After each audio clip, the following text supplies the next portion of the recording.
पंडित जी, इस नवरात्र में दशहरा का त्योहार भी पड़ रहा है, उसका कोई खास असर?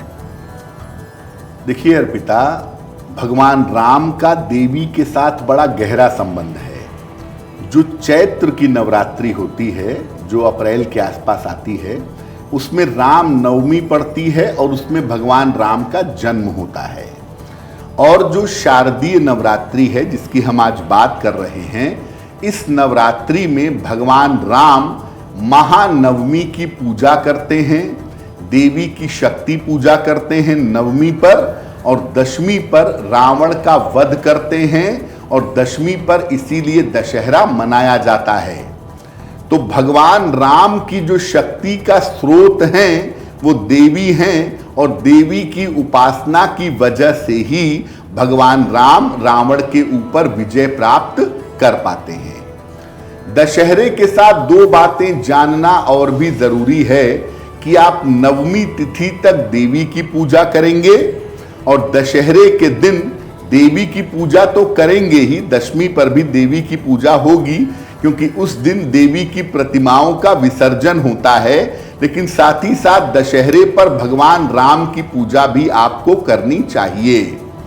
दूसरी बात, अगर आप कोई नया काम करना चाहते हैं, कोई महत्वपूर्ण काम करना चाहते हैं, आपको कोई मुहूर्त नहीं मिल रहा है, तो दशहरे के दिन अगर आप कोई नया और महत्वपूर्ण काम करें तो उस काम में आपको सफलता अवश्य मिलेगी। पंडित जी, आप समझते हैं नवरात्र में किन किन सावधानियों का हमें पालन करना चाहिए? अर्पिता, देखिए, नवरात्रि के जो 9 दिन हैं वो मुख्यतः तपस्या के दिन हैं।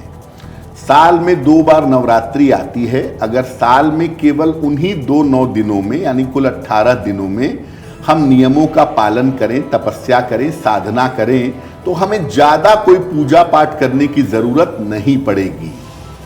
नवरात्रि में सावधानियां रखना बहुत जरूरी है, और उन सावधानियों को समझिए।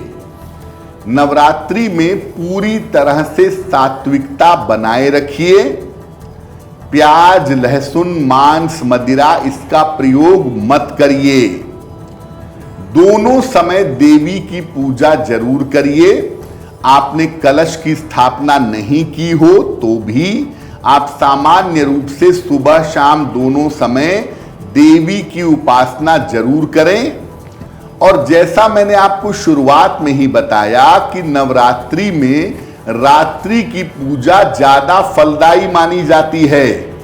मध्य रात्रि में 11 बजे से 1 बजे रात के बीच में अगर आप पूजा करें तो बहुत अच्छा होगा।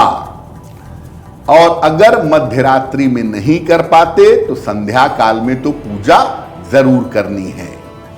और अगर आप नवरात्रि के 9 दिन का उपवास रखते हैं तो इन 9 दिनों में जल पीजिए, दूध पीजिए, फलों का रस पीजिए और फल खाइए।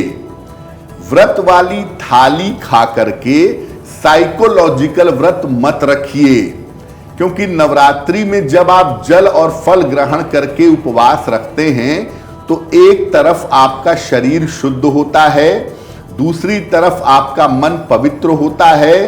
पवित्र मन से साधना होती है और उससे आपकी कामनाएं पूरी हो जाती हैं। एस्ट्रो तक ऐप पर आपको मिलेगा भविष्य से जुड़े हर सवाल का जवाब। डाउनलोड कीजिए एस्ट्रो तक ऐप और चुटकी में जुड़िए इंडिया के बेस्ट एस्ट्रोलॉजर से।